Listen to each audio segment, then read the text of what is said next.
The best form of communication when dealing with clients. So I would say it really depends on like what they prefer. What are their preferences, you know? So good solution to that could be like asking them, you know, when they come in or when they call or however like you first interact with them, you know, maybe just briefly asking them, hey, what is their preferred form of communication? Do they prefer phone calls?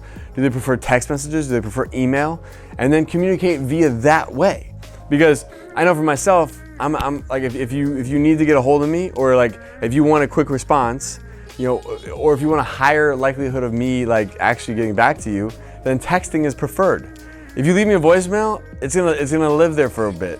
If you email me, it might live there for a bit. I will get to it, but I'm not gonna get to it like immediately. But if it's a text message and I can see it real quick and I can decide, okay, what do I do here?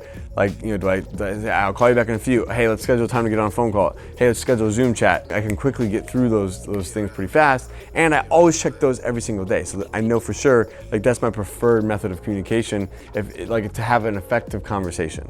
But someone else might be different. They might not text at all. They might not check their text messages.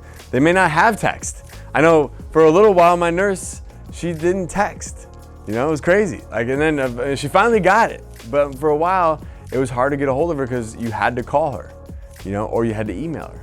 And so, you know, everyone is gonna have a different form of communication that they prefer. Learning what that form is and then communicating to them in that way. Like we, you know, another friend of mine, like I used to call her and I wouldn't leave a voicemail.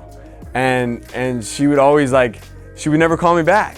She would only call me back if I left a voicemail because then she would know what it was. Otherwise, she just thought it wasn't that important. In my mind, I'm thinking, look, if I called you, like, call me back. Like, that's what I would do, you know?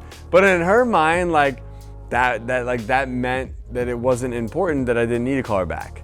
So it's funny how everyone has these different preferences. You know, for her, voicemails were important and she would clear out her voicemail box at the end of every single day, you know?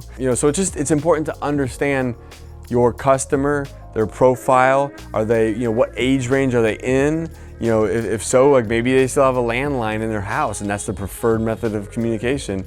Or maybe like, you know, they use email and that's how they accomplish all of their activities and that's how they effectively communicate with people. But whatever that preference is, whatever they prefer, you gotta adjust your own form of communication to meet their preferences so that you can actually effectively move them through the pipeline and turn that initial lead into an actual customer.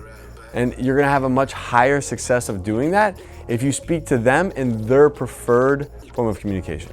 Hey guys, thank you so much for joining me. If you'd like to learn how to open your own adult daycare center, go to adcpro.com.